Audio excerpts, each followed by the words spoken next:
केजरीवाल पर सुप्रीम फैसला। कोर्ट ने दोनों पक्षों की दलील सुनी।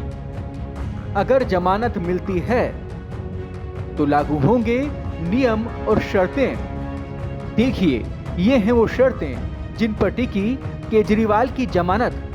आखिरकार वो समय आ ही गया जिसका आपको इंतजार था।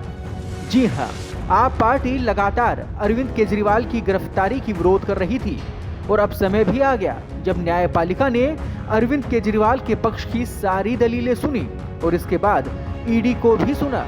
और अब फैसला आने वाला है कि क्या केजरीवाल को जमानत मिलेगी।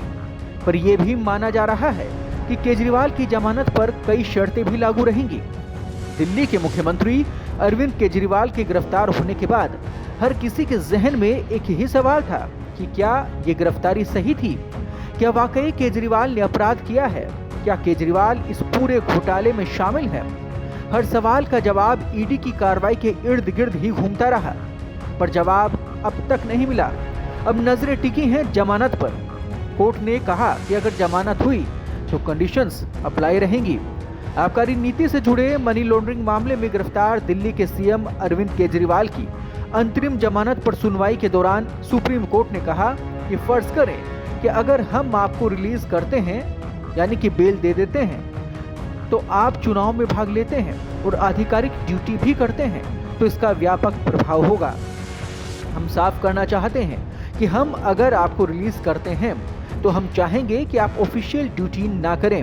इस पर केजरीवाल के वकील ने कहा कि केजरीवाल किसी फाइल पर दस्तखत नहीं करेंगे, लेकिन एलजी भी फाइल पर दस्तखत ना होने पर फाइल ना रोकें। सुनवाई के दौरान सुप्रीम कोर्ट में ईडी ने अंतरिम जमानत का विरोध भी किया।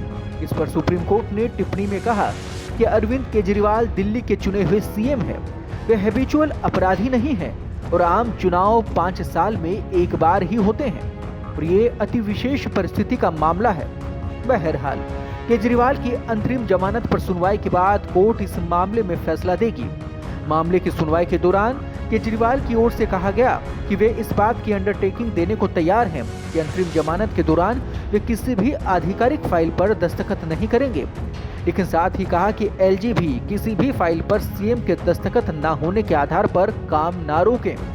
केजरीवाल के वकील अभिषेक मनु सिंघवी ने अंतरिम जमानत की मांग की। सुप्रीम कोर्ट ने इससे पहले इस बात का जिक्र किया कि अगर सीएम अंतरिम जमानत के दौरान ऑफिशियल फंक्शन करते हैं तो इसका व्यापक असर होगा। जस्टिस संजीव खन्ना और जस्टिस दीपांकर दत्ता की बेंच के सामने केजरीवाल ने अपनी गिरफ्तारी को चुनौती दे रखी है। सुप्रीम कोर्ट केजरीवाल को अंतरिम जमानत दिए जाने के सवाल पर सुनवाई कर रही है। चुनाव के मद्देनजर सुप्रीम कोर्ट ने अंतरिम जमानत अर्जी पर विचार करने का फैसला किया। सुप्रीम कोर्ट कथित एक्साइज पॉलिसी घोटाले से जुड़े मनी लॉन्ड्रिंग केस में दिल्ली के मुख्यमंत्री अरविंद केजरीवाल को अंतरिम जमानत देने पर 10 मई को अपना फैसला सुनाएगा।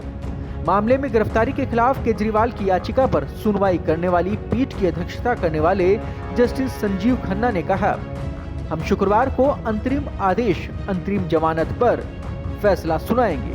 गिरफ्तारी को चुनौती देने से जुड़े मुख्य मामले पर भी उसी दिन फैसला किया जाएगा।